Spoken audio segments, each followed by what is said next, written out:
Bueno, pues si os parece, son ya en punto, creo. Si os parece, empezamos.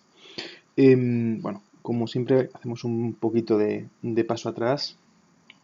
Si os acordáis, estábamos hablando de Jacopo de la Quercia bueno, pues casi estábamos en los últimos años de su carrera. Si os acordáis, yo os dije que no tiene muchas obras, también que durante los primeros años tras su muerte él no va a crear escuela, no va a tener una serie grande de seguidores, pero que sin embargo sí que es un escultor fundamental en la historia del arte y en el Renacimiento, porque sus formas y algunas de las características que él inicia en esa primera generación de cuatrocentistas son las que luego, pues casi 100 años después, marcarán e interesarán muchísimo a Miguel Ángel. También hablábamos de cómo de la Quercia correspondía pues con el inicio de lo que podríamos llamar las escuelas, ¿no? Sabéis que, pues eso, en cada ciudad italiana pues se dan unas características particulares durante el Renacimiento en cuanto a formas y a estilo.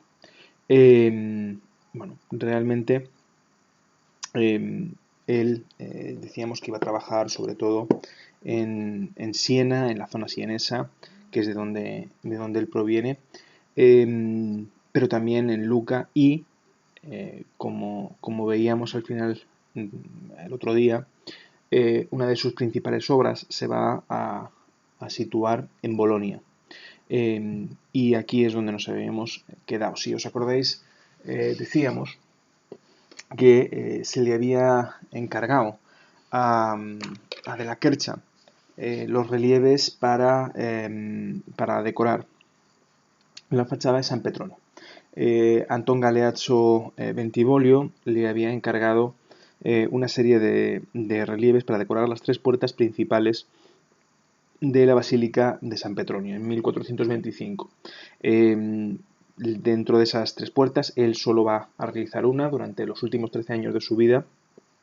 Va a estar trabajando, aunque intercala con otras obras, pero fundamentalmente va a dedicar esos 13 últimos años de su vida a la portada de San Petronio. Las dos portadas laterales de la fachada no las va a realizar él, se decorarán unos años después, ya en el siglo XVI, y él pues sí que le dará tiempo a terminar la portada principal, la portada central. Veíamos que la evocación al mundo clásico era clarísima a través de esas pilastras metopadas que describíamos el otro día, ¿no?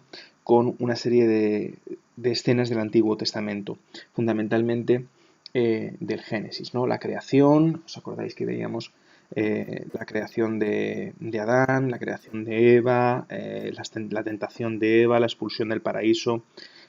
También veíamos el ciclo de Caín y Abel y al final veíamos a Noé.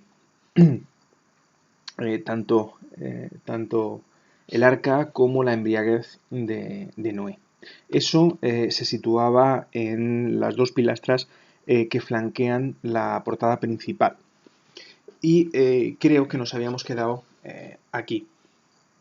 En este caso, lo que estamos viendo aquí en esta imagen, espero que se vea bien, lo que estamos viendo es una de las, bueno, la arquivolta de la puerta, ¿no?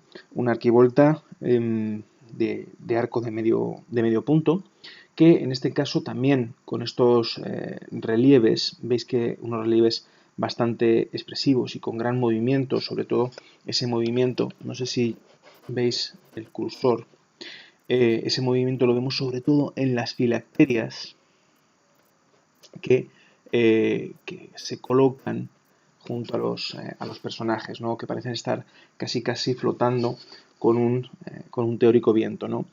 También podemos ver ese movimiento en los paños, ¿no? En los pliegues de esos paños. La posición que ocupan estos personajes en estos paneles y la presencia de esas filacterias o de algunos libros, pues identifica perfectamente a los personajes. Se trata de profetas. En la parte inferior tendríamos, como os decía, a las escenas del Antiguo Testamento. En la arquivolta tendríamos a profetas. En realidad son varias arquivoltas, solo una de las líneas tiene profetas, el resto, como vemos también en la imagen, aunque sea en blanco y negro, creo que se ve bastante bien. Lo que tienen son decoraciones geométricas y vegetales.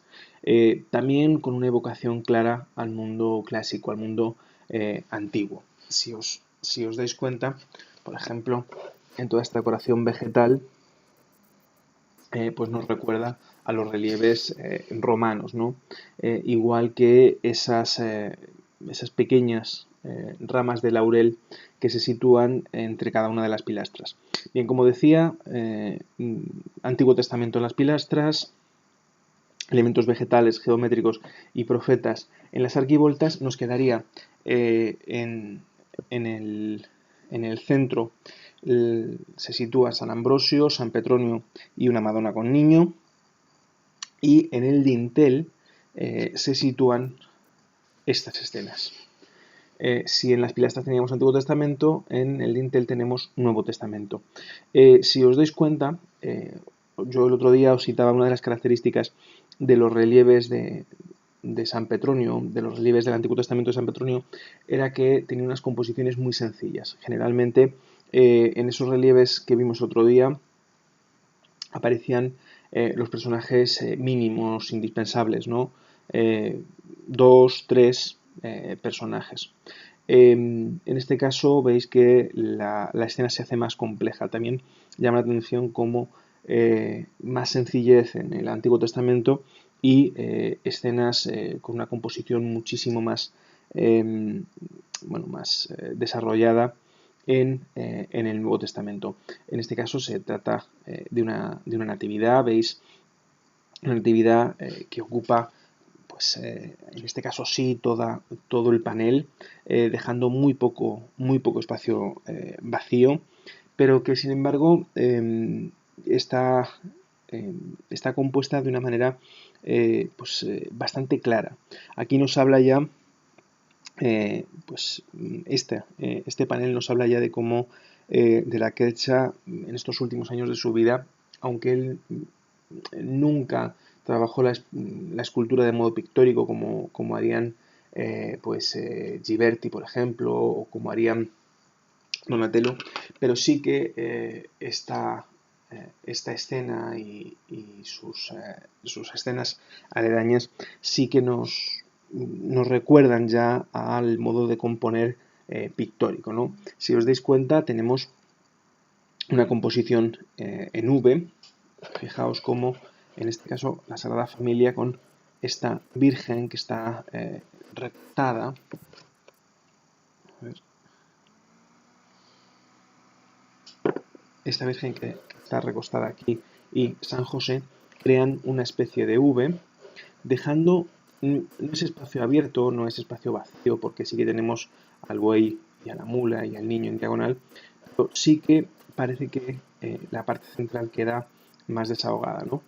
Esa composición, como os decía, en V, fijaos cómo se ve perfectamente la línea clarísima que va desde el bastón de este pastor, los pliegues de la túnica de San José y esa enorme mano es una de las características fundamentales, ahora hablamos de esto, hacia el suelo, y lo mismo pasa en este caso con los ángeles, pero sobre todo con la mirada, ¿no? Al fin y al cabo, todo lo que nos hace es centrarnos hacia la presencia del niño. También vemos aquí, aunque todavía no desarrollado del todo, pero sí que vemos la utilización de la ley de los tercios. Esa ley de los tercios la vamos a citar, ya la hemos citado un par de veces, creo, pero a partir de ahora va a ser algo pues prácticamente constante, ¿no? Al fin y al cabo, lo que tenemos son unas proporciones ya muy estudiadas, muy claras, y la división de la escena en tercios.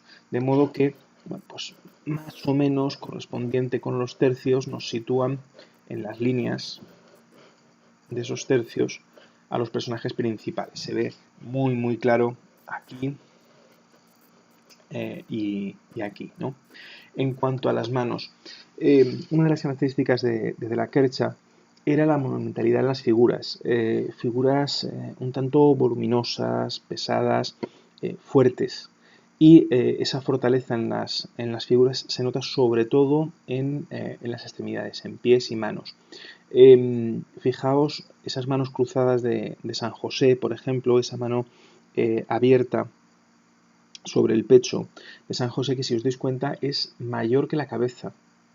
Esto llama la atención. El otro día ya veíamos algunas escenas en las que había una cierta discordancia entre la proporción de la cabeza y del cuerpo, ¿no? Parecía que las cabezas eran como demasiado pequeñas para esos cuerpos voluminosos. Aquí vuelve a pasar, pero sobre todo con esas tremendas manos. Pero si llaman la atención esas manos de San José, yo creo que todavía llaman más la atención las manos de la Virgen, ¿no? Si os dais cuenta, tenemos la Virgen en una posición pues que transmite cierta serenidad, ¿no? Está recostada, mirando al niño, ¿no? Y sin embargo, esas enormes manos como que bueno, llaman la atención, desde luego llaman la atención. Esto es uno de los elementos que, como os decía antes, 100 años después se va a repetir, casi 100 años después, se va a repetir en las obras de Miguel Ángel. La influencia de la Quercha en Miguel Ángel se puede ver entre otras cosas, en esa desproporción de las manos, que aunque son enormes, si os dais cuenta, son enormes en cuanto a proporción, pero están tratadas de una manera realmente minuciosa y delicada. Fijaos, por ejemplo, la mano izquierda de la Virgen, que está, pues, parece que jugueteando, ¿no? Con el niño, pues está tratada de una manera tremendamente delicada, enorme, pero tremendamente delicada. También llama la atención, en este caso, en el niño, no solo los detalles de la cuna de mimbre o de ese paño que cubre el cesto, sino la expresividad de ese niño. Si os dais cuenta, la anatomía del niño ya es una anatomía infantil, esto ya lo veíamos el otro día, pero además tenemos la expresividad del rostro de ese niño. Es uno de los elementos, yo creo que más llamativos. Bien, siguiendo con esas escenas del dintel, perdón, tenemos la adoración de los magos. Está claro, pues os decía que tenemos escenas del Nuevo Testamento, pues siguen más o menos en orden cronológico la historia bíblica, ¿no? En este caso, la adoración de los magos vuelve a llenar completamente la escena. Llama la atención sobre todo en comparación con las pilastras que las veíamos más o menos vacías, como muy despejadas, y sin embargo, en estas escenas del dintel vemos pues cómo esos paneles se llenan hasta el último centímetro, hasta tal punto que, como decís, parece, ¿no? que el portal es como muy bajo y los personajes tienen que agacharse, ¿no? para caber aquí. En cuanto a la monumentalidad, si os parece, hacemos un ejercicio muy sencillo. Imaginaos a la Virgen de pie, ponedla de pie. Si os dais cuenta, no cabe. Es mayor que los reyes o que San José.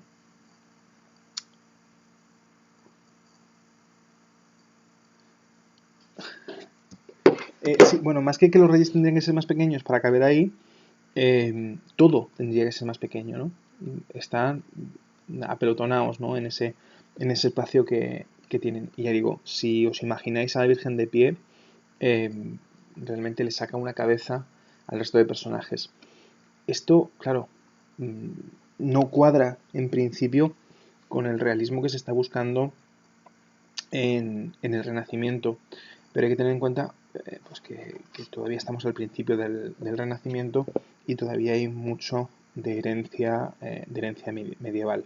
En cuanto a la desproporción, que en realidad es algo así como una perspectiva jerárquica, ¿no? Decíamos, si os acordáis lo que es la perspectiva jerárquica, lo que tenemos es que el personaje más importante es de mayor tamaño. Pues aquí queda claro. Eso es herencia del mundo medieval todavía. Sin embargo, si vemos, por ejemplo, sobre todo yo creo que en la figura de los dos reyes que están de pie, que serían Gaspar y Baltasar, eh, sí, perdona, estoy al mismo tiempo hablando y leyendo vuestros WhatsApps. Sí, claro, lo importante es, o sea, creo que lo que llama la atención es que tendría que ser un sitio como más despejado, más grande, ¿no? No tan angosto, como dice Juli. Bien, lo que os iba diciendo, si os fijáis en la posición de los reyes, sobre todo de Gaspar y Baltasar, que volvemos a lo mismo, aquí todavía no vemos a Baltasar como un hombre negro, sino que lo vemos como un hombre joven. Todavía impera esa forma de representación de Baltasar bueno, de los reyes como representación de las tres edades del hombre. Bueno, pues si nos fijamos en ellos, las posiciones, sobre todo en la de Baltasar, bueno, pues el contraposto del que el otro día os hablaba, aquí se ve clarísimo. Ya no es que consiga el escultor eh, pues, dar la sensación de que el personaje apoya el peso en una pierna, lo cual hace que la cadera gire, que se pueda levantar la otra pierna y se apoya solo en la punta del pie, sino que eso se exagera. Si os dais cuenta, está tremendamente exagerado. De hecho, incluso los ropajes, los pliegues, perdón,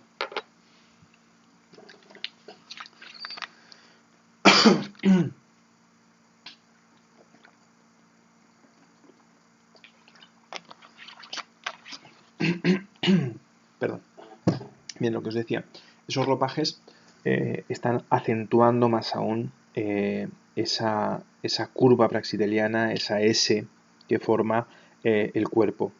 Si, si en algunos elementos podemos rastrear lo medieval todavía aquí, tanto en esa desproporción, como por ejemplo en el tocado de la Virgen. Si os dais cuenta, nos recuerda muchísimo a las escenas tardogóticas, este tipo de tocados un poco, un poco rígidos, pero tremendamente complejos y delicados, nos recuerdan mucho, mucho al gótico. Pero la posición de ese Baltasar no tiene ya nada de gótico. Nos recuerda incluso bueno, pues a obras de un coetáneo suyo, del que en su momento hablaremos, que sería Donatello. Si pensáis, por ejemplo, en el David de Donatello, tenemos ese mismo amaneramiento o ese mismo, bueno, esa posición eh, con la curva de la cadera tan marcada. También vemos en los pliegues de la vestimenta, ¿no? Pues como ya lo que tenemos es esa abundancia de pliegues que pretenden transmitir la sensación de riqueza. Eso lo habíamos hablado también ya en pintura. Bien. Aquí tenemos... A ver,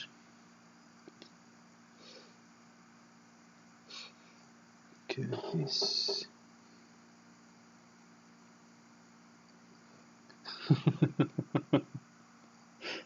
Perdón, acabo de leer el comentario de Juli. Bien, aquí tenéis la siguiente escena. En este caso tenéis la presentación en el templo. ¿Vale?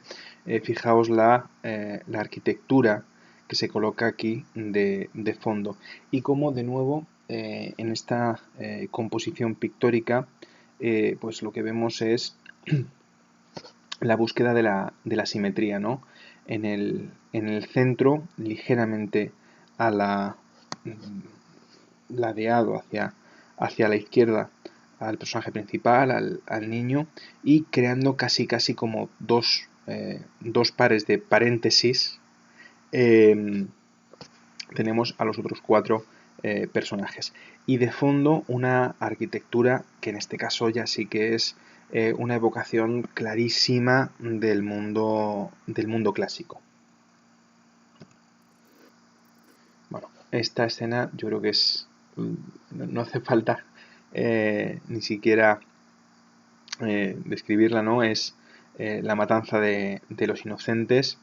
Bueno, si os dais cuenta, volvemos otra vez a la evocación del mundo clásico, en este caso con los uniformes de los soldados que están matando a los inocentes. Y de nuevo vemos esa búsqueda de la simetría. Una simetría que solo se rompe con la presencia de Herodes, ¿no? Si os dais cuenta, dos parejas de personajes. Además, el centro queda como vacío al juntar esas dos parejas espalda con espalda los dos soldados, ¿no? También llama bastante la atención el gesto tanto de algunos soldados como sobre todo de esa madre que intenta proteger a uno de los niños, ¿no? Y como os decía, solo se rompe la simetría con la presencia de Herodes sobre una especie de escabel, ¿no? Bueno, de pequeña silla, de nuevo que es una evocación del mundo clásico. Otra cosa que puede parecer anecdótica dentro de esta imagen y que corresponde también con la evocación del mundo clásico es el hecho de que los personajes vayan descalzos. Si os dais cuenta, llevan los pies descalzos. A ver.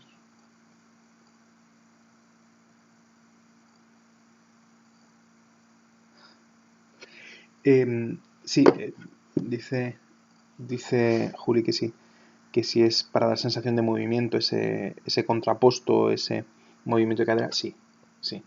Es esa idea, ¿no? El hecho de romper con la rigidez. Vuelvo a la imagen anterior, a esta, que es donde mejor se ve. Claro, imaginaos comparar pues lo que durante siglos se había hecho con los personajes, ¿no? Rígidos, derechos, y lo que se quiere hacer es romper con eso. Al fin y al cabo, el Renacimiento es una ruptura absoluta con el pasado inmediato y una reinterpretación del pasado más lejano de esta gente, ¿no?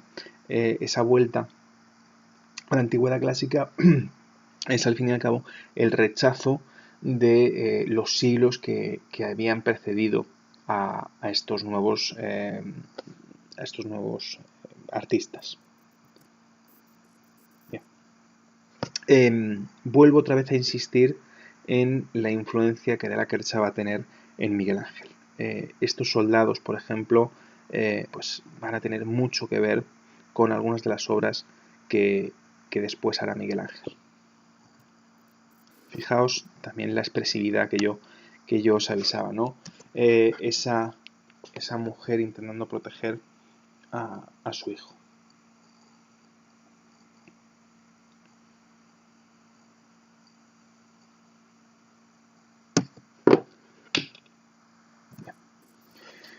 Y siguiendo pues de manera cronológica, ¿no? Tenéis la huida a Egipto. En este caso, aquí sí que se libera un poco más la escena.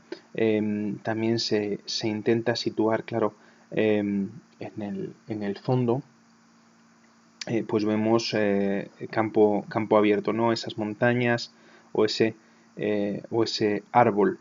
Estas obras sí que recuerdan un poco más a lo que se estaba haciendo, pues exactamente al mismo tiempo en Florencia, en las puertas del paraíso, en las puertas del batisterio, en la forma pues más pictórica de tratar la escultura a través de esos fondos que intentan situar, que intentan contextualizar las escenas.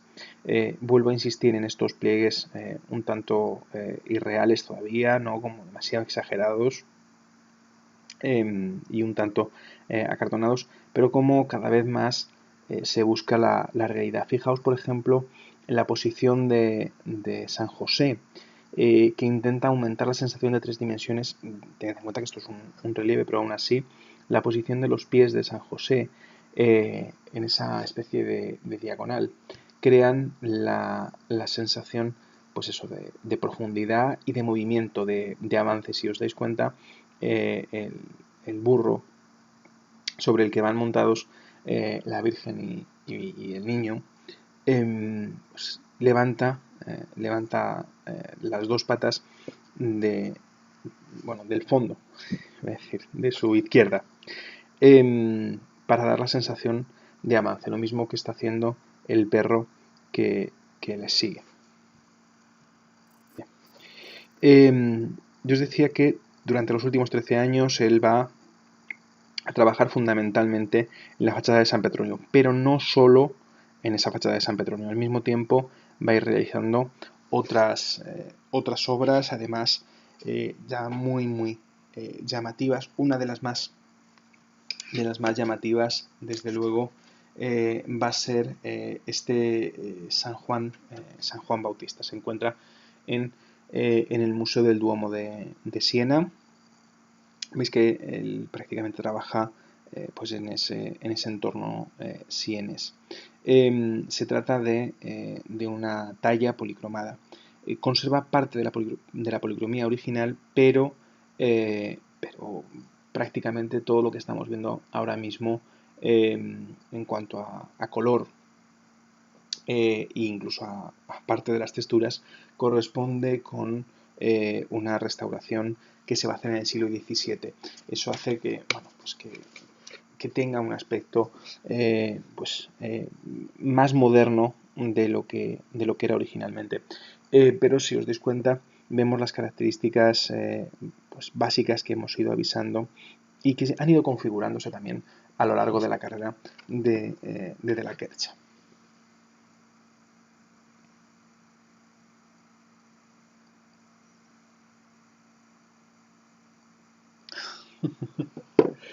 Eh, tenemos una cierta monumentalidad, fijaos como de nuevo la cabeza parece ser como pequeña para algunos de los rasgos. Fijaos esos pies enormes o esas manos enormes y muy expresivas.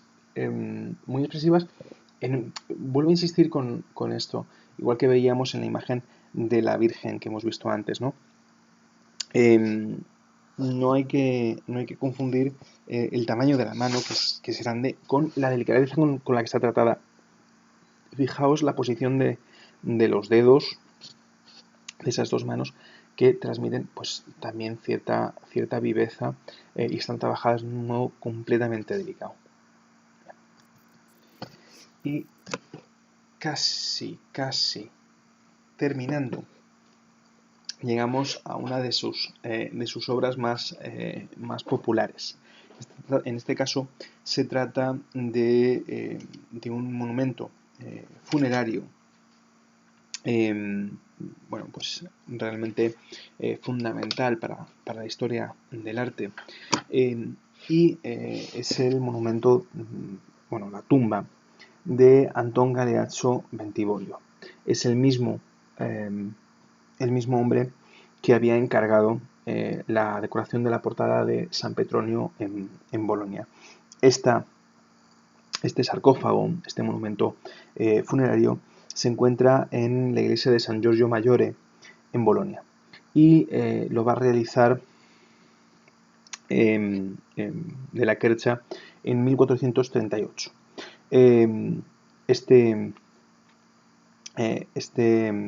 Antón Galeazzo pues había muerto en el año 35. No llega a ver la portada de San Petronio terminada. Y lo que hace aquí de la Quercia es tomar un modelo típico medieval, que es el de el difunto reposando, durmiendo, ¿no? Casi sobre el sarcófago, pero lo va a completar con elementos ya completamente bueno, innovadores.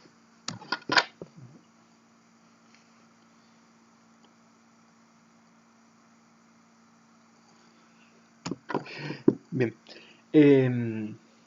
completamente innovadores en cuanto a posición. Ahora veremos, no sé si habéis visto esto en persona, pero también en cuanto a los elementos que lo rodean. Vale.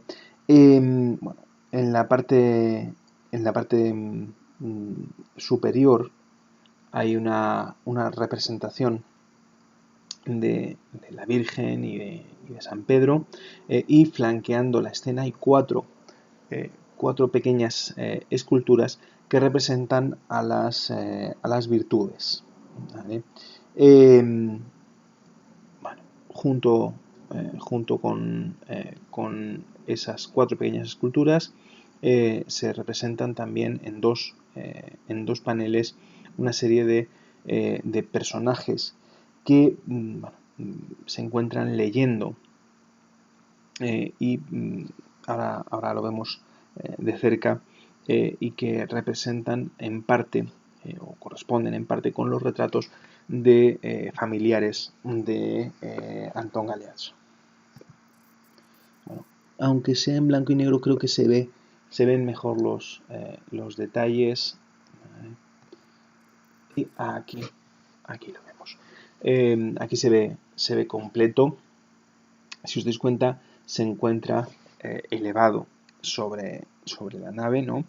En uno de los muros laterales de esa iglesia de San Giorgio Maggiore. En la parte superior, lo que os decía, tenemos a la Virgen y a San Pedro y San Pablo, que están flanqueando a la Virgen, y luego las cuatro virtudes. En el centro, lo que os decía, tenemos a una serie de personajes, en este caso a un fraile que está leyendo, y aquí tenéis a estos otros personajes que corresponderían con los familiares del muerto, del difunto, ¿no? Se representa realmente las honras fúnebres del difunto. Y aquí tenéis a la Madonna que corona toda la escena, ¿no? Trabajada de una manera tremendamente delicada. También conserva parte de la policromía original. Si os dais cuenta, aquí se juega con la blancura del mármol pulido. Fijaos cómo refleja la luz ese mármol pulido, y algunos elementos, pues como los ribetes del manto, o como el pelo tanto de la Virgen como del niño, que sí que se van a policromar. Aquí tenéis muy identificable, muy fácil de identificar a San Pedro, ¿no? Con la llave en la mano, y de nuevo con ese mismo tipo de pliegues un tanto excesivos o acartonados en blanco. Bueno, aquí tenéis a las virtudes. Bueno, no sé si llegáis a reconocer, ya digo, las fotos no he conseguido las mejores fotos del mundo, pero bueno. En este caso tenéis a la fe, que porta el cáliz. Este es Estas son las ménsulas que soportan el monumento y que de nuevo vuelven a ser una reinterpretación del mundo clásico. Si os dais cuenta, esas hojas de acanto que soportan todo el monumento están sacadas pues casi tal cual del mundo romano. Bien, y esto, como os decía, pues corresponde con pues la última obra reconocida de Jacopo della Quercia. No tiene mucha obra, pero sí que es una obra muy relevante. Y si os parece, pues vamos a movernos un poquito. En este caso sí que nos movemos un pelín más de cronología, ya tendremos tiempo de ir hacia atrás o hacia adelante, pero moviéndonos siempre en el contexto de este momento del 480, ¿no? Si os parece, empezamos hoy a hablar de un artista bueno, que durante mucho tiempo no estuvo reconocido.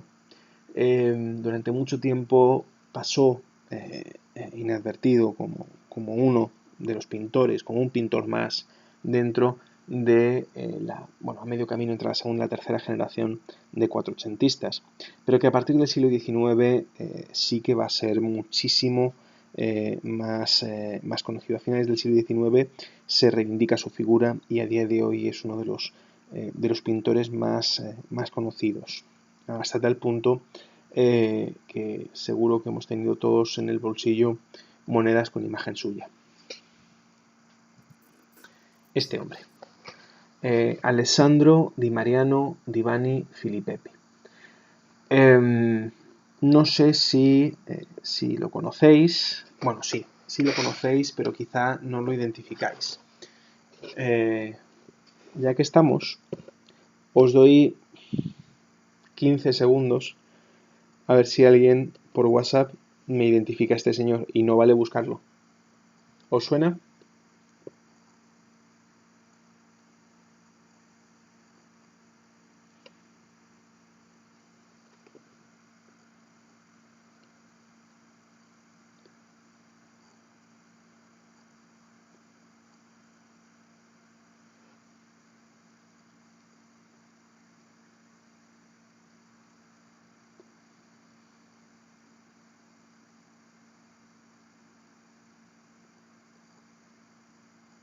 Bueno, veo que nadie está escribiendo.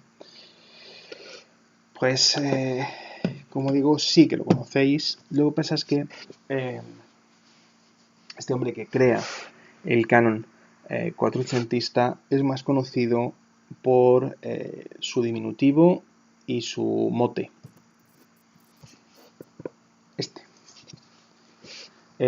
Sandro Botticelli. Realmente, aunque todos lo conozcamos como Botticelli, o como Sandro Botticelli, Sandro es un diminutivo de Alessandro, y Botticelli pues sería en realidad traducido así como botellita, ¿no? Es un mote que ni siquiera es suyo, es un mote que le pusieron a su hermano durante los primeros años de formación de Botticelli. Durante los primeros años de formación de Botticelli, él va a vivir con sus hermanos y parece que Antonio, uno de sus hermanos, se le conocía popularmente en Florencia como Botticello, o bien por su complexión física, o bien por su afición a la bebida, ¿no? Y por copia, ¿no? También empiezan a conocer a este hermano, a Sandro, como Botticelli. Como os decía antes, bueno, hoy en día todo el mundo conoce a Botticelli, tiene en mente obras de Botticelli, aunque las que vamos a ver hoy quizá no son las más conocidas, las de hoy. Pero durante siglos Botticelli no fue más que un pintor más. De hecho, a su muerte, ya hablaremos, pero él muere en la ruina, eh, eh, tras una serie de problemas tanto legales, a partir de, eh, creo que es 1502, cuando lo denuncian, va a tener problemas con la Inquisición. Él además había formado parte de los seguidores, no se sabe bien hasta qué punto, pero sí que había formado parte de ese grupo de Piagnone, de seguidores de la secta de Savonarola en la Florencia de los años 90 del siglo XV, y muere, como digo, en la ruina. Y tras su muerte, pues pasa a ser un pintor poco conocido y secundario. Sin embargo, a finales del siglo XIX, la figura de Botticelli se recupera, vuelve a dársele, pues, realmente el carácter de gran maestro de la pintura. Un carácter que sí que es verdad que eh, no había perdido. Sí que es verdad que, por ejemplo, en el siglo XVI, poco tiempo después de su muerte, Vasari lo considera, pues eso, como uno de los grandes maestros, pero poco a poco va desapareciendo bueno, del plantel, ¿no?, de grandes maestros hasta el siglo XIX. Y como os decía, a día de hoy todo el mundo tiene en mente, pues, la primavera o la Venus, ¿no? E incluso, pues eso, las monedas italianas, los euros italianos actualmente tienen la representación de la Venus, o sea, perdón, sí, de la Venus de Botticelli. Y es que él es el que crea ese canon cuatrocentista, ¿no? Se le considera como el creador de la imagen de la belleza femenina cuatrocentista. Bueno, si os parece, primero lo situamos un pelín. Él va a nacer pues casi al mismo tiempo que muere de la Quercia. Un año después, ¿no? Nace en Florencia, en un barrio, eh, casi en un suburbio florentino, en la zona de San Solferino, en el año 45. Él ocupa la segunda mitad del siglo XV, convirtiéndose en ese momento, sobre todo en los años 80 y 90 del siglo XV, en uno de los pintores más importantes de Florencia, trabajar directamente para los Medici. Además es curioso porque yo os he dicho que Botticelli va a estar vinculado a partir del año 94 con Savonarola. Es curioso porque trabaja para los Medici, y cuando los Medici caen con la conquista en el año 94 de Florencia por parte de los franceses, pues él inmediatamente pues cambia de ámbito de influencia y se vincula a Savonarola, que asciende al poder en la República de Florencia en esa segunda mitad de los años 90 del siglo XV. Pero bueno, eso lo iremos viendo. Él nace en el seno de una familia de artesanos acomodados. Su padre trabajaba el cuero, tenía una empresa de curtidos que aportaba una buena cantidad de dinero.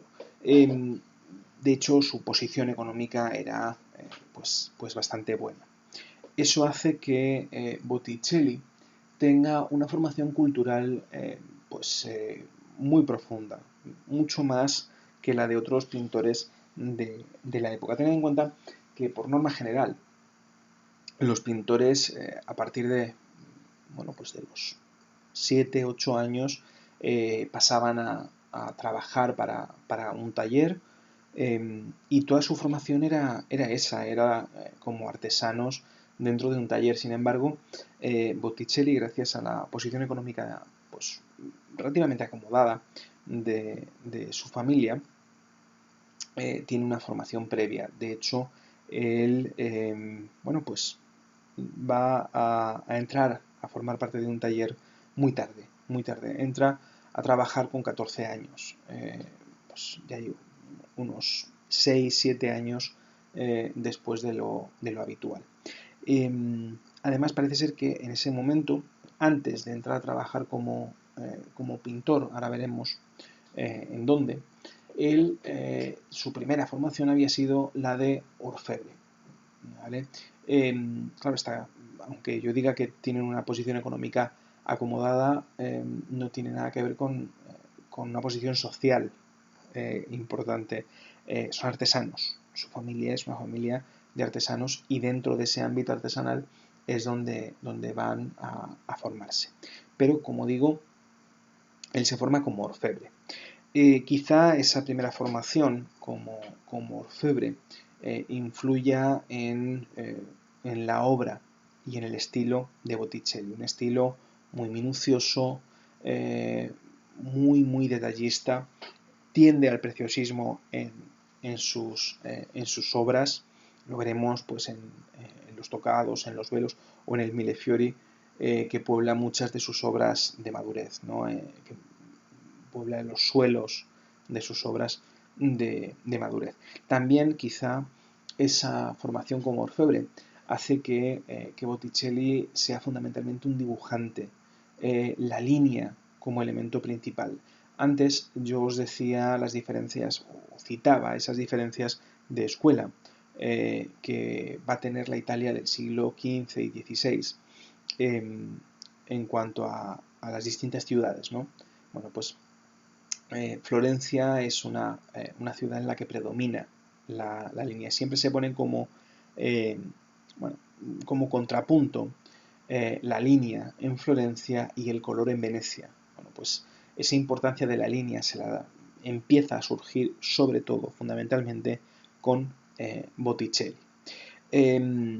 Otra de las características típicas de Botticelli y de la pintura florentina a partir de la segunda mitad del siglo XV es la utilización de colores vivos. Si os acordáis, cuando hablábamos de Frangélico, decíamos que tiende además cada vez más a la utilización de colores pastel. Bueno, pues en el caso de Botticelli contrastan esos colores pastel, que sí que se van a utilizar, con determinados puntos, contrapuntos de color fuerte, que lo vamos a ver luego más claro con imágenes, ¿no? Perdón. Vale. Bueno, otra de las características de Botticelli que nos lo marcan ya como un pintor renacentista, ya digo que aquí ya estaríamos hablando de la segunda, casi tercera generación de pintores cuatrocentistas, es la búsqueda constante de la perspectiva. Si en un primer momento gente como Masaccio o como Paolo Uccello empiezan a probar cómo funciona la perspectiva, cómo a través de la línea y de la geometría se pueden conseguir engañar a los ojos y crear la sensación de 3 dimensiones sobre un plano. En el caso de Botticelli eso ya lo controla perfectamente, aprende de las investigaciones de todos sus antecesores y vais a ver cómo desde muy temprano, ya en las primeras obras de los años 60, entre el 65 o 70, que se consideran las primeras obras de mano de Botticelli, ya controla perfectamente la perspectiva, mucho más que algunos maestros previos. La perspectiva y, como digo, también la profundidad. Pero quizás lo que más identifique a Botticelli, o por lo que más conocido va a ser Botticelli, es por la sutilidad, por la delicadeza de las obras. Vais a ver cómo los personajes, sobre todo, como es lógico, en época de madurez, en la época en la que ya es un gran maestro y trabaja para los Medici, años 80 del siglo XV. Bueno, pues lo que más llama la atención es cómo esos personajes parecen estar casi flotando. Nos crea personajes etéreos, tremendamente delicados. Tened en mente pues la primavera, bueno, la primavera o el nacimiento de Venus, que son tan conocidos, y en los cuales los personajes protagonistas parecen estar, como digo, casi flotando. Ser personajes ingrávidos, tremendamente delicados, y pues ornamentados con tules, con joyas, muy delicadas y que tienden hacia el preciosismo, ¿no? Bien. En cuanto a la formación de Botticelli, tendríamos que situarnos, como os decía antes, en el año 65 y 70. Estamos hablando de un chico que ronda ya los 15 años. A los 15 años muchos pintores pues, llevan ya un bagaje de aprendizaje pues, de 6 años. Era lo habitual en el gremio de San Lucas, en el gremio de pintores. Sin embargo, Botticelli entra tarde a la pintura, pero se forma, bueno, ya tiene formación como orfebre y además se va a formar en uno de los talleres más importantes de Florencia. En torno al año 65, el gran pintor florentino era Fray Filippo Lippi, un, eh, un fraile pues, que casi siguiendo el ejemplo de Frangélico, siendo fraile, pinta y pinta mucha obra. Fray Filippo Lippi todavía tiene algunos elementos del gótico, igual que le pasa a Frangélico, pero en aquel momento es el mejor pintor, está considerado el mejor pintor de Florencia, al menos el más conocido, el mejor pagado y desde luego uno de los grandes maestros. Botticelli se va a formar en ese taller de Fray Filippo Lippi. Como curiosidad, llama la atención una cuestión curiosa, y es que yo os he dicho que Botticelli pues, no va a tener pues, muchos seguidores tras su muerte, y el único que se puede considerar un seguidor directo de la forma de pintar, de hacer, de componer de Botticelli es Filippino Lippi, el hijo de Filippo Lippi, de Fray Filippo Lippi. Es curioso porque Fray Filippo Lippi va a ser maestro de Botticelli y Botticelli va a ser maestro de Filippino Lippi. Bien, se forma en el taller de Filippo Lippi, que estaba en Prato, no en Florencia, sino en Prato, al lado de Florencia. De hecho, Filippo Lippi, pues claro, está en el convento de Prato, pero trabaja para Florencia también. Allí va a tener su primera formación. La influencia de la forma de pintar de Lippi va a ser enorme en los primeros años. De hecho, muchas de las obras que a día de hoy están atribuidas de manera clarísima a un joven Botticelli, durante mucho tiempo se le atribuyeron directamente a Filippo Lippi. También hay que tener en cuenta que el hecho de la atribución de obras en el siglo XV no era como lo es hoy. Realmente las obras salían del taller de Filippo Lippi y estuviesen completamente pintadas por Filippo Lippi o solo en parte o por los alumnos, pues eran tan auténticas y tan de Filippo Lippi como si las hubiese pintado íntegramente él. Eso hace que, claro, los alumnos aprendían copiando al maestro, imitando al maestro y trabajando en lienzos, perdón, en lienzos no, en tablas, en este momento en tablas. Trabajando, como digo, a la manera del maestro.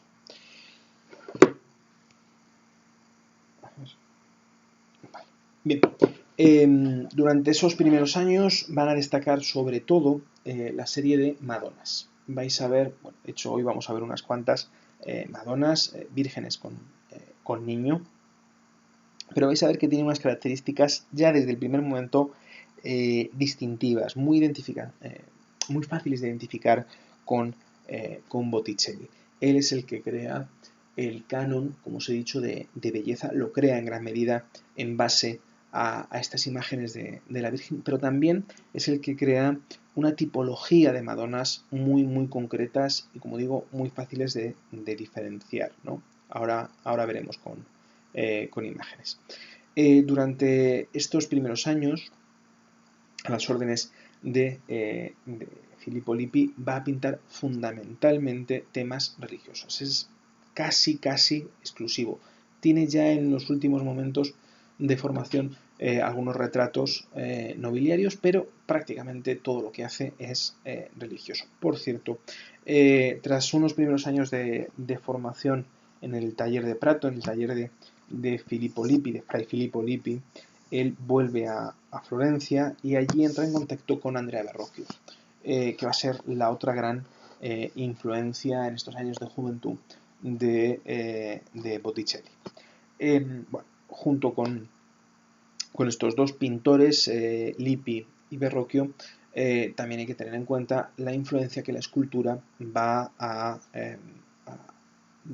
imponer a Botticelli. Yo antes os he dicho que los personajes parecen casi estar volando, flotando más que volando, ¿no? Personajes etéreos. Eso tiene mucho de escultórico. Ahora lo iremos viendo con imágenes, ¿no? El interés por los estudios lumínicos, al fin y al cabo, no es más que la otra página o la otra cara de esa idea de tres dimensiones, ¿no? Al fin y al cabo, la manera de conseguir que una tabla, que una pintura parezca tridimensional, parezca una escultura, pues la única manera de conseguirlo es a través de los estudios lumínicos, ¿no? Dar relieve a la pintura solo se puede conseguir a través del conocimiento de cómo funciona la luz, ¿no? Bien. Y si os parece, empezamos a ver algunas de sus primeras obras. Yo os decía que él prácticamente durante esta segunda mitad de los años 60, él prácticamente todo lo que va a hacer va a ser religioso y fundamentalmente van a ser Madonas, pero son Madonas muy particulares, muy particulares. Si os dais cuenta, ya con esta Virgen con Niño y Ángel, que es así como se le conoce, esto está en el Ospedale degli Innocenti de Florencia. Ya aquí tenemos cambios, tenemos elementos distintivos y perfectamente identificables con la obra de Botticelli. Bueno, para empezar, en cuanto a elementos generales, se trata de una de las primeras representaciones de Madonna enmarcada por una arquitectura clásica. Si os dais cuenta, de fondo vemos un arco de medio punto sostenido por unos capiteles jónicos,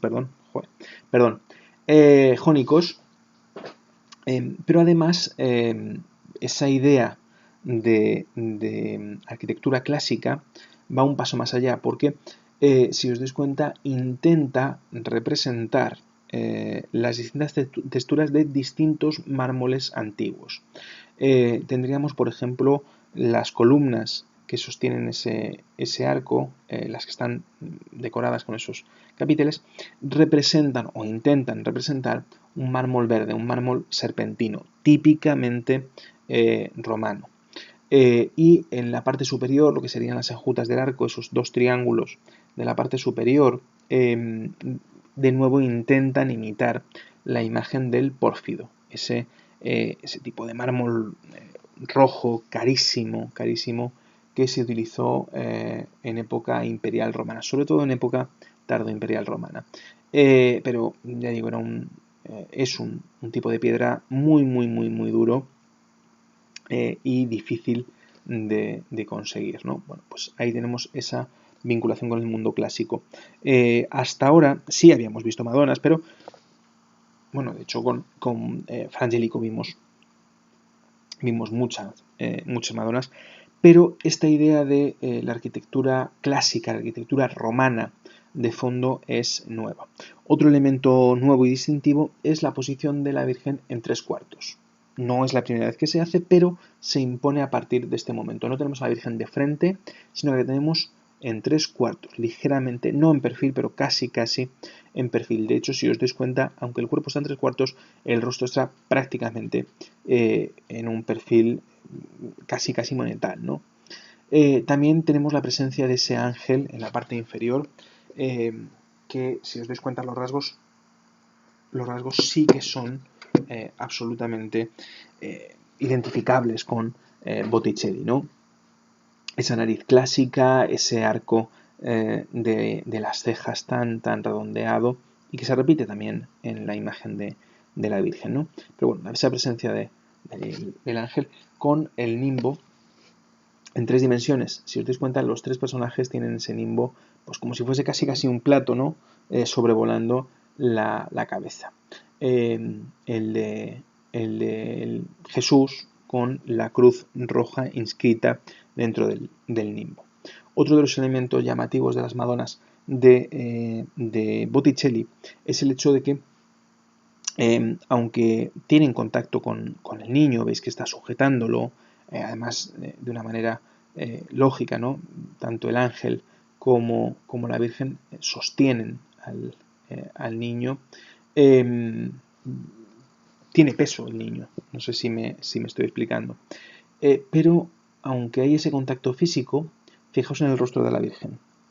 Es una Virgen que, al contrario que otras Madonas, tanto anteriores como posteriores, se encuentra pensativa, no está jugando con el niño como pasa en otras ocasiones, sino que está pues ensimismada, un tanto seria. Esto se ha leído, se ha entendido como una representación, un interés por representar el sufrimiento de María, ¿no? María pensativa porque conoce cuál va a ser el futuro de su hijo, cuál va a ser el sacrificio que va a tener que hacer tanto ella como su hijo, ¿no? De modo que aparece ensimismada, pensativa, un tanto seria o triste, ¿no? Esto es algo típico de la obra inicial de Botticelli, estas Madonas serias. Perdón.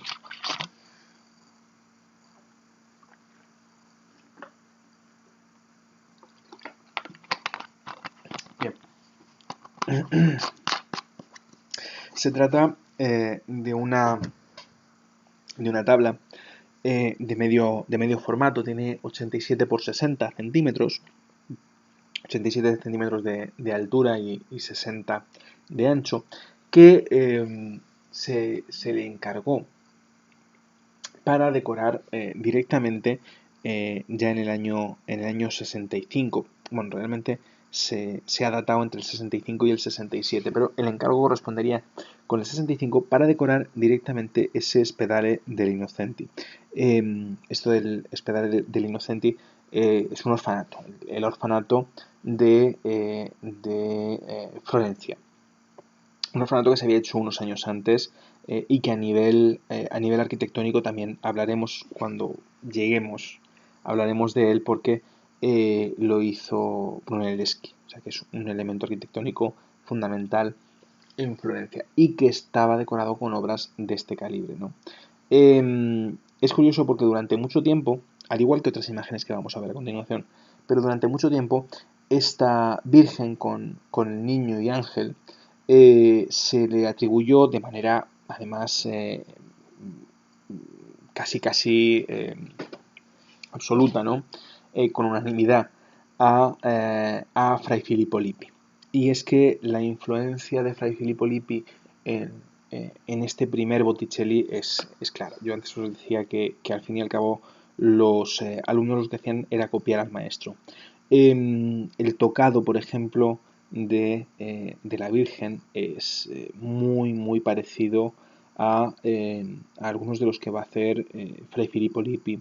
Esta posición en 3/4 también, pero esa presencia de la arquitectura clásica absolutamente clásica. No es una evocación como veíamos en Frangélico, en la que luego pues había cosas góticas. No, no, no, no, aquí no. Aquí lo que tenemos es una arquitectura romana, que además ese arco de medio punto con el fondo azul celeste lo que hace es enmarcar a la Virgen y al Niño, ¿no? Todo esto hace que a día de hoy también de forma pues unánime se atribuya este cuadro a Botticelli. Pero eso sí, lo hizo durante su tiempo de formación en el taller de Fray Filippo Lippi. Por lo tanto, no es raro esta confusión en cuanto a la atribución del cuadro.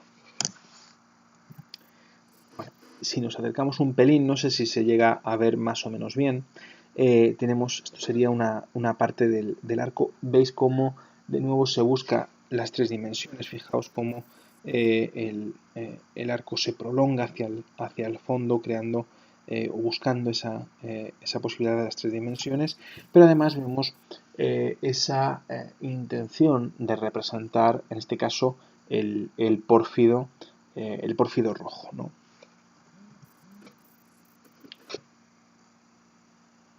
A ver.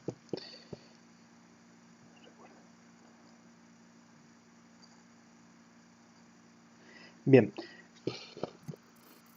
Eh, vuelvo a esta imagen. Acabo de leer lo que ha dicho. so- lo que ha dicho José Luis Pérez, que recuerda a Leonardo, que recuerda a esa Virgen de las Rocas del Louvre, ¿no? Bueno, pues es absolutamente lógico que recuerde a Leonardo. No solo son coetáneos, sino que se conocen, se forman en los mismos entornos y los dos forman parte de, esa, mm, de ese movimiento de renovación artística en la Florencia de este periodo. Sí, recuerda muchísimo, muchísimo a Leonardo. Incluso, por ejemplo, esta forma de hacer los ojos, si os dais cuenta, estos párpados o esa mirada ligeramente rasgada, esas cejas finas y arqueadas, recuerdan mucho, mucho a Leonardo. Es que estamos en el mismo momento, en el mismo entorno cultural y en la misma formación. Se forman en los mismos ambientes. Sí que hay una influencia. La forma de tratar la luz es distinta. Bueno, hay, como es lógico, mucha diferencia, pero hay mucho, mucho en común con Leonardo. Bien, junto con esa búsqueda o esa representación del mundo clásico, también tenemos otros elementos, como por ejemplo, en este caso, esta es, bueno, el trono, la silla en la que se sienta esta Virgen en tres cuartos. Fijaos, aunque la imagen que he conseguido no es la mejor del mundo, pero de nuevo esa minuciosidad que yo os decía, ese interés por la captación de los detalles, lo vemos, por ejemplo, en este cojín adamascado sobre el que se sienta la Virgen. Y aprovechando este corte, también vemos una cosa fundamental en Botticelli. Entonces os decía que le interesan los estudios lumínicos, ¿no? La representación de las tres dimensiones a través de la sombra y de la luz. Bueno, pues fijaos ese pie que vemos en la parte superior derecha de la imagen, ese pie del niño, que, que, que está representado con esa tridimensionalidad a través de la forma de incidir la luz y de proyectar sombra sobre ese pie de una manera tremendamente ligera, muy, muy, muy suave, pero muy efectiva. Tened en cuenta que aquí estamos hablando de un Botticelli con 15 años, 16 años, y ya controla este tipo de cuestiones. Y es curioso porque parece casi que el protagonista, más que la Madonna con el niño, que están hablando en Roman Paladín a lo suyo, parece que el protagonista es este ángel.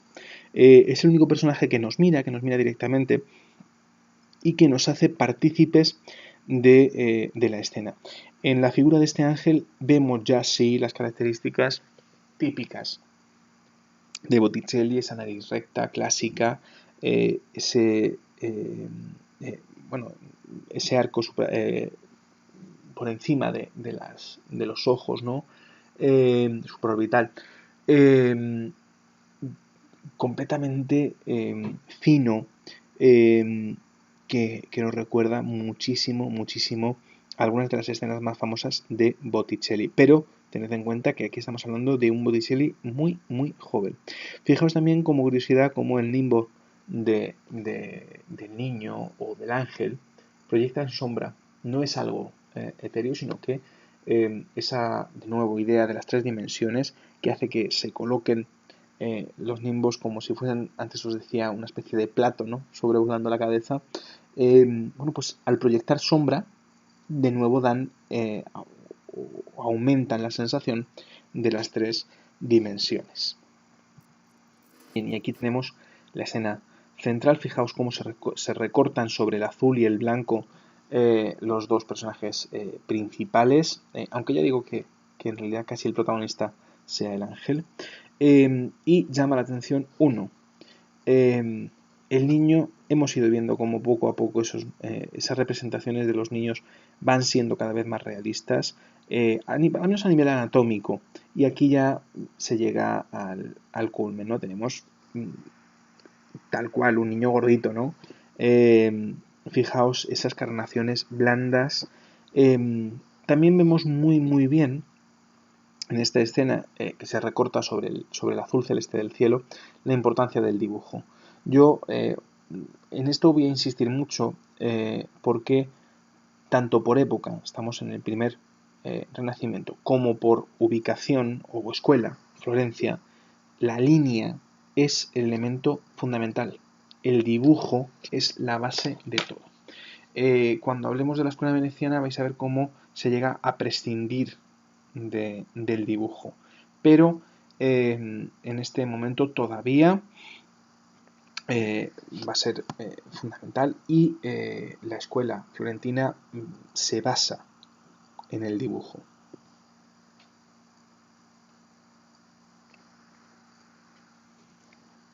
Bien, bueno, además de esa importancia de la línea, vemos también esa idea de la Virgen un tanto seria. Quizá con la imagen completa no llama tanto la atención, pero si focalizamos, si nos centramos en esta Madonna, sí que vemos esa especie de seriedad, o no es rigidez, porque no parece un personaje rígido, pero sí parece un personaje preocupado, ¿no? En realidad lo que está pasando aquí, lo que ha ido pasando poco a poco durante el final de la Edad Media hasta llegar a este momento, es que el personaje de la Virgen está tomando cada vez más importancia. Se está convirtiendo en un protagonista más. Y eso hace que se dé mayor profundidad a la representación de la Virgen. Pasamos de una Virgen como trono de Jesús, sin ningún tipo de expresividad, a una Virgen amable como intercesora entre la humanidad y Dios, que eso a partir del tardo gótico ya es claro, y aquí surge otro aspecto más dentro de la Virgen, una Virgen sufriente, pero con un sufrimiento comedido. Aunque parezca que me desvío un poco, hemos hablado alguna vez,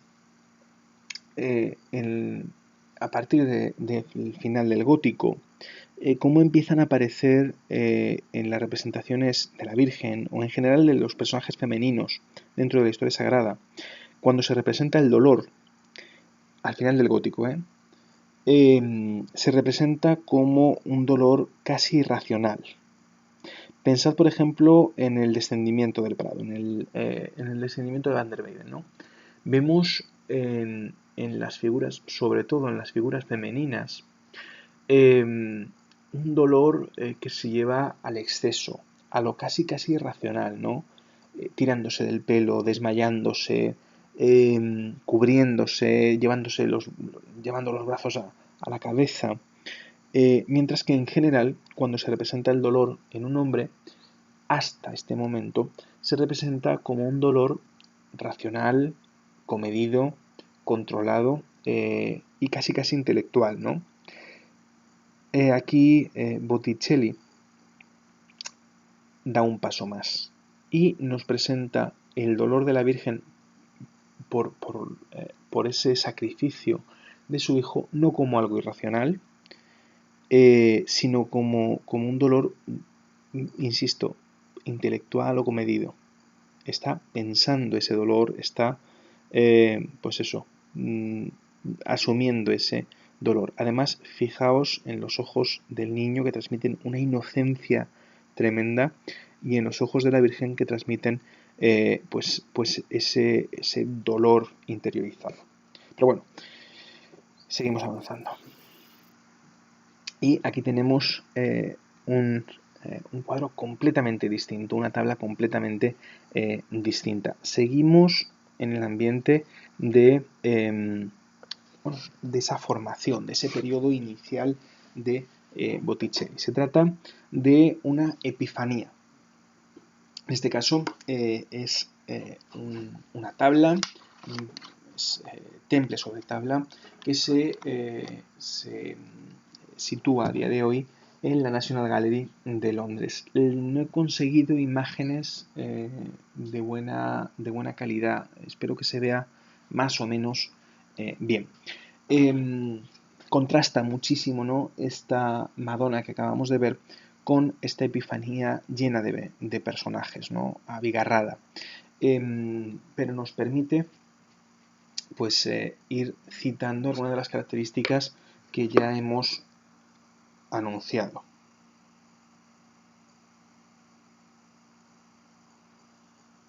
Perdón.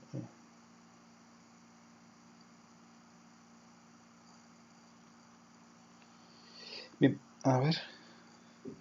Sin embargo, los perfiles...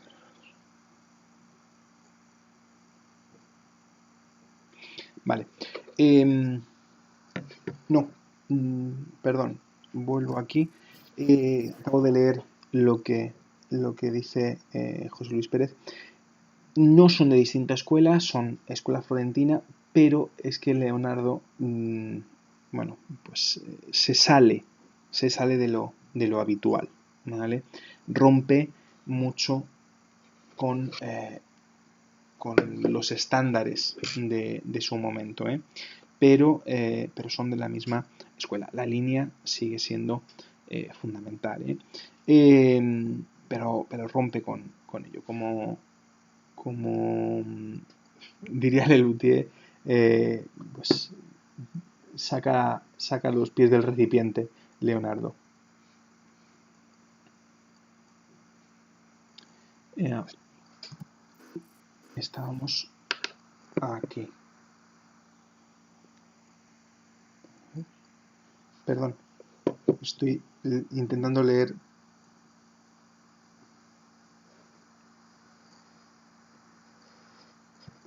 Bien. Bueno, en este caso seguimos, como digo, dentro de las obras de formación y esta tabla que llega al metro de largo representa la Epifanía y se va a pintar en torno al año 1465. Bueno, tiene ciertos errores de composición o se le han atribuido ciertos errores de composición. Si os dais cuenta, dentro de este entorno, la verdad es que un tanto irreal. Veis que estamos, de fondo se ve una especie de espacio abierto, ¿no?, entre rocalla, pero en los primeros planos lo que vemos son, pues, por un lado ese portal en madera, ¿no? Aquí vemos esta especie de cuadra, pero luego tenemos otros elementos como estos pilares de aquí o estos de aquí. ¿Qué pintan ahí? Bueno, pues en realidad se trataría de la representación de ruinas clásicas.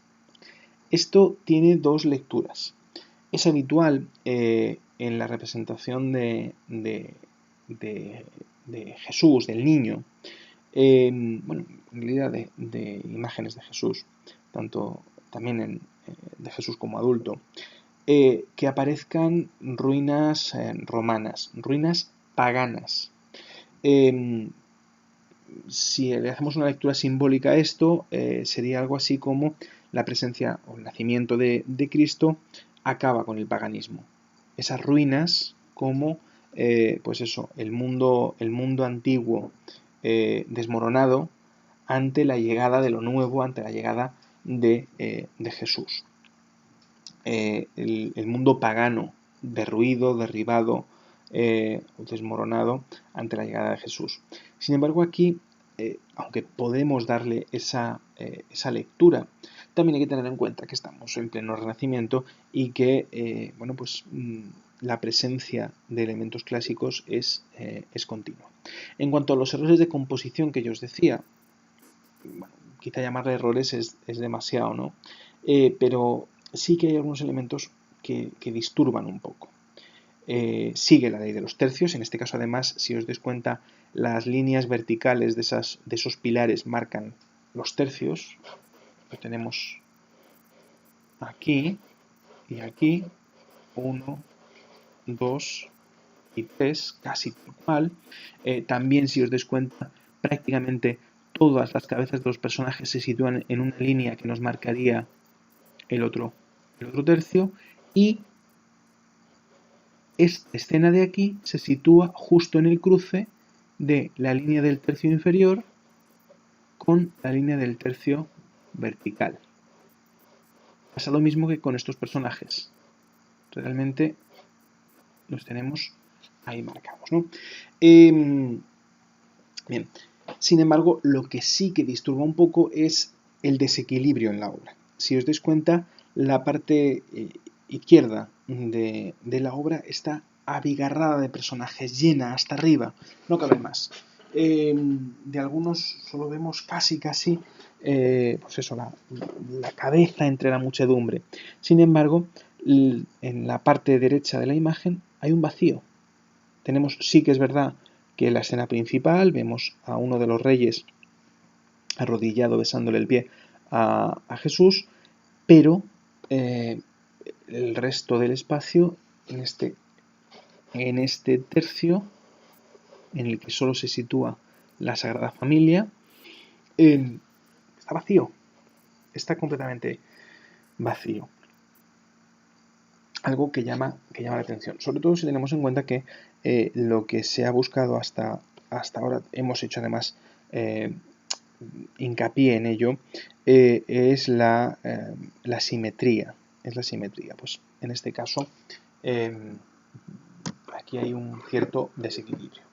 Bueno, siguiendo con las influencias, yo os he hablado de Filippo Lippi. En esta imagen hay mucho de Filippo Lippi, pero también hay elementos de otros pintores. Fijaos estos caballos de aquí, pues nos pueden recordar mucho en este escorzo a Paolo Uccello.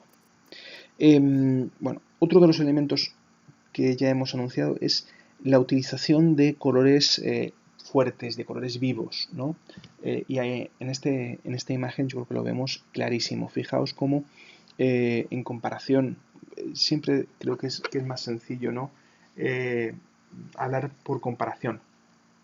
Si pensamos en las imágenes de Fra Angelico, por ejemplo, veíamos esos colores pastel. Aquí, aunque tenemos algunos colores que nos pueden recordar, pero los tonos azules, los tonos rojos son muchísimo más intensos, muchísimo más fuertes que en las obras de Fra Angelico. Si nos acercamos un pelín, fijaos pues lo que os decía, ¿no? Estos caballos, por ejemplo. Si os dais cuenta, lo que vemos es de nuevo anacronismo absoluto. Solo los reyes y y no del todo, si os dais cuenta, aquí por ejemplo ya no, pero mientras que los personajes sagrados, o sea, la Sagrada Familia va vestida más o menos de forma antigua, de forma túnica y manto, el resto de personajes, ¿cómo van vestidos? Pues a la moda de la Florencia de 1465. Completamente anacrónico. Pero además no solo es que vayan a la moda de la Florencia del año 65. Fijaos los mazzocchios, aquí tenéis el mazzocchio que ya hemos visto mucho de esto, ¿no? Los distintos tipos de gorro, tocado, joyas, mantos, capas, fijaos. Aquí, por ejemplo, incluso tenemos en el séquito de estos reyes a un enano, algo habitual en las cortes del siglo XV, XVI, XVII. La presencia de estos personajes, además si os dais cuenta, algunos parecen nobles, otros parecen pues quizá poetas, con distintos tipos de vestimenta, pero completamente anacrónicas. Bueno, esto,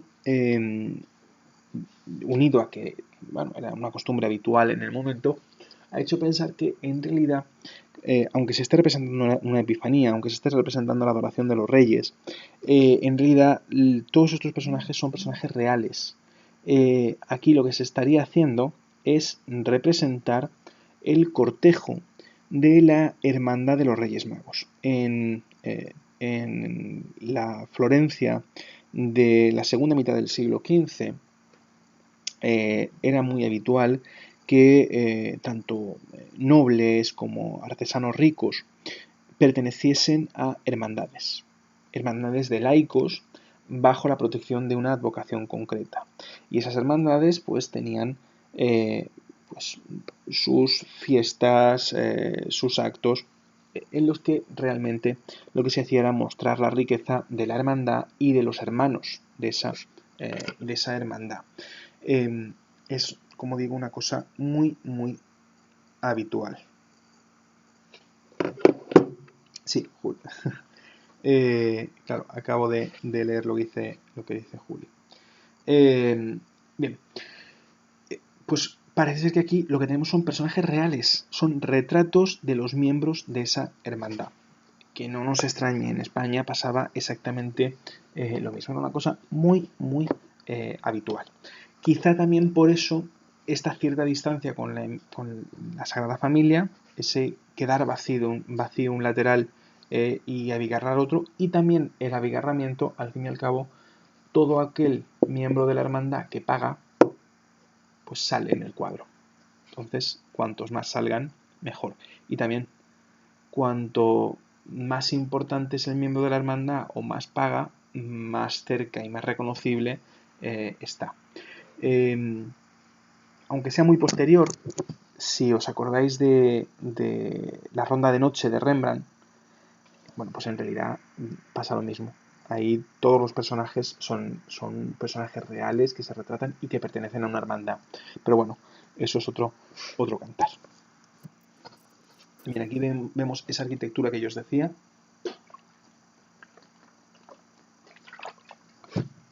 Esa arquitectura clásica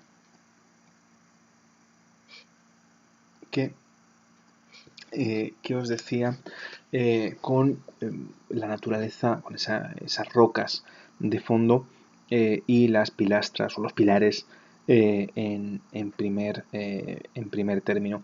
Fijaos la diagonal que marcan esos pilares, estos y estos.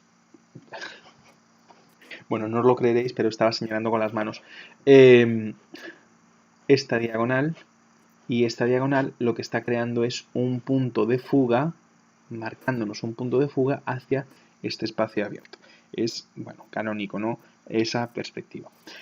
Por cierto, si os acordáis, yo os he dicho de Paolo Uccello, ¿no? Esos caballos. Si os acordáis las calzas de la batalla de San Romano, estas calzas con cada una de las perneras de un color distinto, pues aquí las volvemos a ver. Aquí tendremos la escena principal. Realmente el resto de elementos, el resto de elementos es completamente prescindible, ¿no? A ver, perdón, leo el fondo a la izquierda. Vale. Esta muchedumbre dices que te recuerda. Sí, sí, esa idea de acumulación de gente, de muchedumbre, ¿no? Puede recordar a Goya. Pero esto es muy anterior, muy, muy anterior. Bien. Ya digo, aquí tenemos la escena principal. Además, aquí sí que esto es mucho más canónico. Fijaos, incluso la posición de la Virgen con esta especie de curvatura, ¿no? Que es muy, muy, muy común. El niño bendiciendo mientras le besan los pies, ¿no? Y siempre San José ligeramente apartado, siempre en un plano secundario. En este caso, si os dais cuenta, está en un primer plano, pero parece como desconectado de la imagen principal. Bien, y seguimos avanzando en esos momentos de formación, aunque parezca que no, vamos avanzando. Aquí tenéis a la Virgen de la Galería o Virgen de la Logia. Bueno, esta Madonna durante mucho tiempo, pues ha tenido problemas de atribución. Y es que hay algunos elementos que no corresponden del todo con la estética de Botticelli. Está datada en 1467. ¿Qué elementos no corresponden? Pues por ejemplo, el tono general de la obra. Si os dais cuenta, hay un tono ligeramente dorado en toda la tabla. Bueno, por cierto, esto es temple sobre tabla. Tiene 72 por 50, para que os hagáis una idea del tamaño, ¿no? Ya digo, ese tono no corresponde del todo, pero a día de hoy la gran mayoría pues plantean que se trata de una obra de mano de Botticelli. Tampoco es raro que haya variaciones, sobre todo en estos primeros años. Tened en cuenta que estamos hablando de años de formación en los que pues, el artista va poco a poco investigando, va poco a poco buscando sus formas. Si el tono general de la obra, ese color ligeramente dorado, no corresponde con Botticelli, que tiende a tonos mucho más luminosos, mucho más claros, ¿qué sí hay de Botticelli? Pues por ejemplo, el fondo, la arquitectura de fondo, una arquitectura clásica. En este caso volvemos otra vez a elementos, bueno, no sé si decir repetidos, pero que ya en este momento son tradicionales. Por ejemplo, nos encontramos en una especie de terraza, ¿no? Desde la cual se ve un espacio abierto con un río que va hasta el fondo. Igual que se ve pues desde años antes, desde prácticamente 100 años antes, en las obras, pues por ejemplo, flamencas. Si pensáis en la Virgen del Canciller Roland, que yo creo que la hemos visto en algún momento, pues tenemos un fondo similar, Sí que es verdad que aquí se rompe un poco la centralidad de ese punto de fuga, nos lo lleva a un lateral, nos coloca a la Virgen en 3/4, eso sí sería también típico de Botticelli, y sobre todo la delicadeza con la que representa los tules, las telas, tanto del niño como del tocado de la Virgen. Si os dais cuenta, la Virgen lleva un tocado de tul transparente con el cual está, parece que arropando al propio niño. También llama la atención, aparte de ese tul, insisto en que esto es temple. Ya hablábamos el otro día, cuando hablábamos de Fra Angelico, ya veíamos que trabajar las transparencias con temple es tremendamente complejo, ¿no?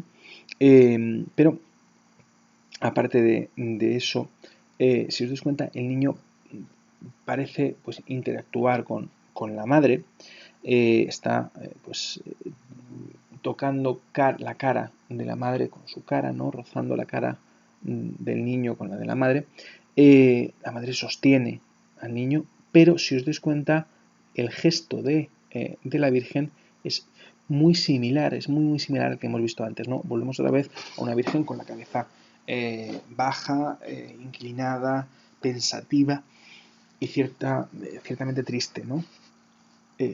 Estos elementos han hecho que se le atribuya a día de hoy, ya digo, todavía hay algunos investigadores que rechazan esa atribución, pero ya la gran mayoría admite esta obra como de Botticelli. Fijaos la arquitectura de fondo que os decía antes, ¿no? Esa arquitectura clásica. Bueno, se ven todavía algunos errores de perspectiva, pero muy bien lograda. O, por ejemplo, estas enormes manos de la Virgen. Es algo que, de lo que ya hemos hablado, ¿no? Es típico del momento. Fijaos la posición del niño y sobre todo esos paños, esas telas del traje del niño. Aquí volvemos a los paños mojados. Si os dais cuenta, se recuperan los paños mojados. Aunque fuese escultor de la Quercha que acabamos de ver, veíamos como herencia del mundo gótico teníamos unos pliegues acartonados, rígidos, que en muchos casos no dejan del todo atisbar la forma del cuerpo. Sin embargo, aquí lo que tenemos son la representación de telas cada vez más finas que se pegan, se amoldan al cuerpo y dejan atisbar la anatomía. Y eso lo vemos ya aquí. Bien. Fijaos en el rostro, la expresividad que yo os decía antes, ¿no? Esa mirada. En cuanto al arco de las cejas, los ojos rasgados, recuerda otra vez a Leonardo. Incluso esta forma de sombrear, fijaos cómo crea esa sensación de 3 dimensiones a través de la luz, ¿no? Nos puede recordar un poco a Leonardo. Pero ya digo, aquí sobre todo insistir en esos tules, en esas telas. Bien, seguimos avanzando. Claro, es lógico que si comparamos esto con esto, pues esto empieza a extrañarnos, ¿no? Ese es el tono que yo os decía que ha hecho que algunos especialistas rechacen la atribución de la Madonna de la Logia, de la Madonna de la Galería a Botticelli. Bien. Aquí tenemos a Virgen con niño y 2 ángeles. Ya digo que los títulos, como comprenderéis, se ponen a tono pasado y pues, muchas veces son simplemente descriptivos. Se trata de otra de las Madonas de Botticelli, en las que también va a ser una característica habitual, nos añade más personajes. Ya hemos visto Madonna con niño, Madonna con niño y ángel, aquí Madonna con niño y 2 ángeles. Esta está datada en torno al año 68-69 y se encuentra a día de hoy en el Museo de Capodimonte.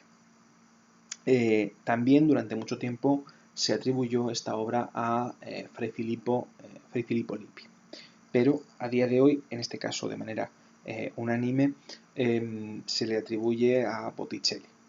Bueno, llamar la atención elementos de esta composición, de esta tabla. Bueno, pues nos encontramos a la Madonna sosteniendo al niño. En realidad, ella prácticamente no sostiene al niño, sino que lo sostienen estos 2 ángeles.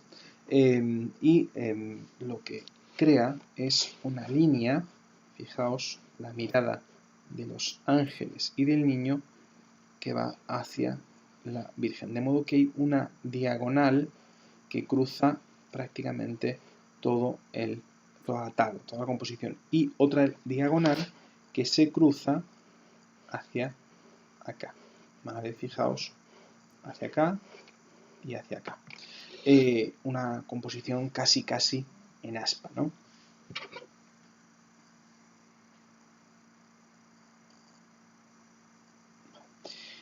Perdón, a ver, ¿qué decís? Bien.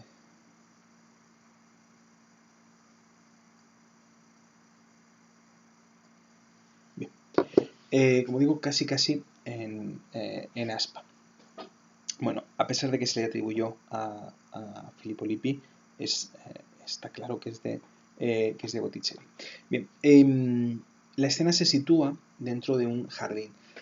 Otra vez un elemento simbólico. Ya hemos visto cómo en muchos casos estos jardines o las plantas tienen relevancia simbólica. En este caso, la imagen, la escena se desarrollaría en el Hortus Conclusus. No sé si os suena esto del Hortus Conclusus. Traducción así macarrónica sería el huerto cerrado. Y es algo que a partir de este momento se va a hacer habitual, ¿no? Un jardín rodeado de muros altos, un huerto cerrado, que representa en realidad a la virginidad de María. Es una cosa que ya digo que a partir de este momento va a ser muy habitual. De fondo, tras ese huerto cerrado, nos aparece de nuevo un paisaje, estas rocas que recuerdan en parte a la Epifanía que acabamos de ver, ¿no? También el típico paisaje pues, del centro de Italia, de Toscana, ¿no? Con esos cipreses y bajo una especie de cueva o de abrigo rocoso un templo antiguo, una representación de nuevo de arquitectura clásica. Aquí tenéis los personajes inferiores. Fijaos en este caso ya no solo en las telas, sino de nuevo en cómo incide la luz. Tanto en los rostros, fijaos cómo aquí sí que tenemos un foco de luz más o menos claro, en una posición un poco extraña, porque si os dais cuenta, estas sombras, vuelvo a la parte al general, para que se produzcan algunas de estas sombras, realmente la luz tiene que venir de aquí, de la parte inferior, ¿vale? Pero bueno, sí que vemos un foco claro que crea de nuevo la sensación de las tres dimensiones a través de las sombras y de la gradación de esas sombras. No son sombras completamente negras, sino que son sombras muy difuminadas, trabajadas de una manera, yo digo, tremendamente minuciosa. De nuevo, la minuciosidad que yo os he dicho antes. Fijaos, por ejemplo, en el manto transparente del ángel del primer plano, ¿no? Tras las alas tenéis una especie de manto de tul bordado en oro. Bueno, ya digo, la minuciosidad es absoluta. El ribete de la túnica del niño, por ejemplo, también tremendamente minuciosa. Y como elemento todavía medievalizante, todavía arcaizante, volvemos a ver algo que veíamos en Frangélico, que es la utilización del pan de oro. Tened en cuenta que seguimos hablando de temple.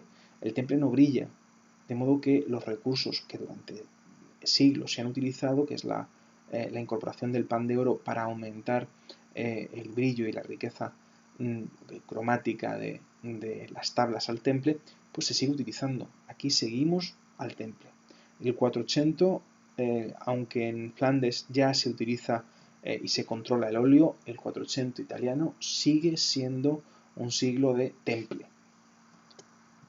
Bien, fijaos otra vez esas manos enormes y otra vez esa gradación de sombras, ¿no? Que dan la sensación de las tres dimensiones. Y aquí tenéis lo que sería la parte principal. Veis que el gesto ya es, fácil de identificar, ¿no? Ojos entornados, cabeza ligeramente ladeada y pues ese aspecto un tanto pensativo, triste de la Virgen, ¿no? vuelve a llamar la atención el complejísimo tocado. En este caso se trata de un tocado anacrónico. Al fin y al cabo lo que se está representando aquí es el canon de belleza florentino de 1460-1470. Ya digo que es un tocado que luego veremos, por ejemplo, cosas muy similares en retratos nobiliarios, en retratos de personajes reales, no en retratos de la Virgen, o sea, no en imágenes de la Virgen, sino en retratos reales. Y vuelvo a insistir en la complejidad a la hora de trabajar el temple para conseguir esas veladuras, esas transparencias.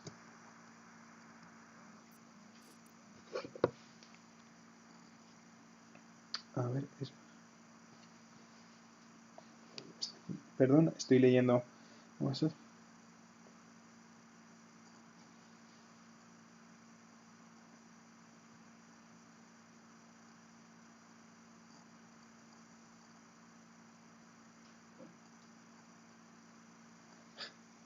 Bien,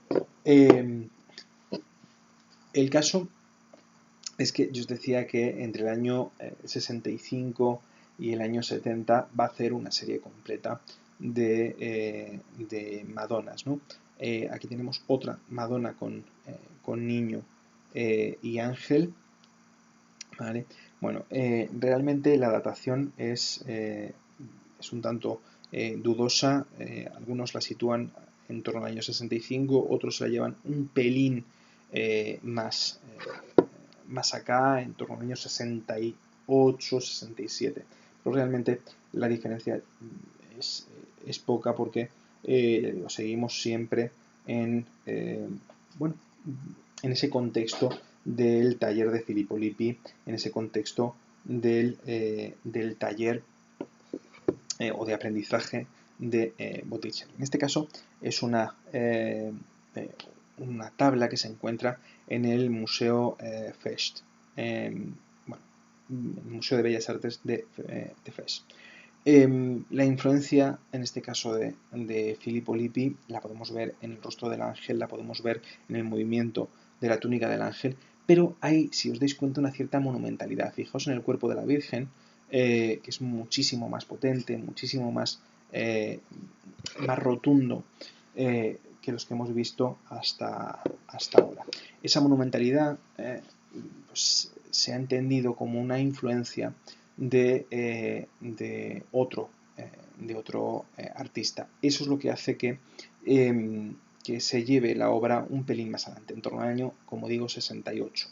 En ese momento, si nos llevamos la obra del 65 al 68, el cambio importante que hay es que parece ser que Botticelli ha vuelto de Prato a Florencia.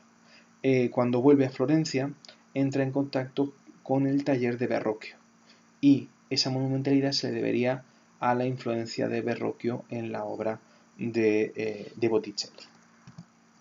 De fondo, por cierto, volvemos a ver otra vez esa tapia, ese muro del Hortus Conclusus y todo rodeado de guirnaldas, otra vez de inspiración clásica, unas guirnaldas de flores, de frutos y con cintas o filacterias. Ahí veis ese muro, o intuís ese muro del Hortus Conclusus, del huerto cerrado. Bien. En el suelo tenemos un tipo de pavimento que, si os acordáis, ya hemos visto en las anunciaciones de Frangélico, una representación o una especie de simulación de las vetas del mármol, pero tremendamente coloridas, que hace que los personajes parezcan estar casi flotando. Si a eso además le añadimos lo etéreo de ese ángel con las telas que están pues casi levitando, ¿no? Si os dais cuenta, el ángel casi no se apoya en el suelo. De hecho, además contrasta esa monumentalidad, ese peso de la Virgen con el ángel como algo etéreo, ¿no? Bien, aquí veis ese ángel. Quizá los textiles aquí sean lo más llamativo, ¿no? Estas telas suaves, Fijaos la diferencia que hay entre las telas que se representaban hasta ahora, esas telas pesadas que daban la sensación de crujir, ¿no? Si alguno de los personajes se moviese, esas sedas adamascadas, por ejemplo, con este tipo de telas. Aquí tenemos, pues eso, la búsqueda de algo mucho más liviano, mucho más etéreo y mucho más sutil.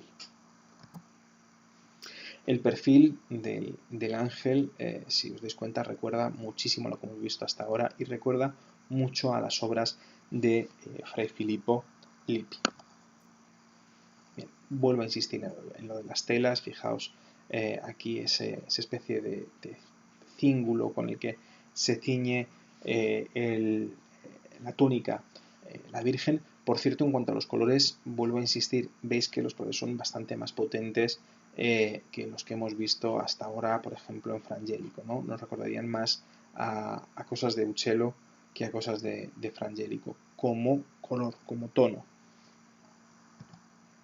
Y aquí tenemos la parte principal. Si os dais cuenta, el tocado que lleva esta Virgen es muy similar al que acabamos de ver. Otra vez esas telas transparentes, otra vez ese niño que está rozando su cara con la de su madre, además con una mirada casi implorante, inocente, y la madre otra vez misma postura, misma posición, mismo canon, el cuello largo, la piel blanca, nariz recta, arcos en las cejas, pero pensativa, sobria y un tanto triste. Bien. Seguimos avanzando. Yo os he dicho que había unas cuantas Madonas en el periodo de formación y aquí tenemos otra de esas Madonas, en este caso Virgen con Niño, Ángeles y San Juanito. Bueno, los títulos ya veis que no son difíciles de poner. A ver. Bien. En este caso veis que se libera el fondo de elementos arquitectónicos, se llena la tabla de personajes, pasamos de la Virgen con el Niño a aquí ya tener cinco personajes y se incorpora a San Juan como un elemento que también va a ser muy habitual a partir de este momento, ¿no? De nuevo, igual que en la primera Madonna que veíamos, uno de los ángeles nos mira. Parece que están pasando muchas cosas a la vez y ese ángel nos incorpora a la escena.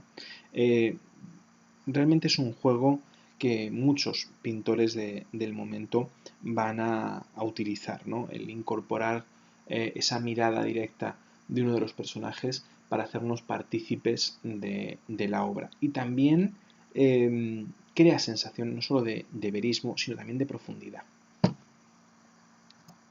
Bueno, vuelvo a insistir en esto de las telas, vuelvo a insistir en la minuciosidad, y aquí sí que hay un cierto anacronismo en la vestimenta. La Virgen aquí sí que va vestida pues como una dama de la Italia del XV.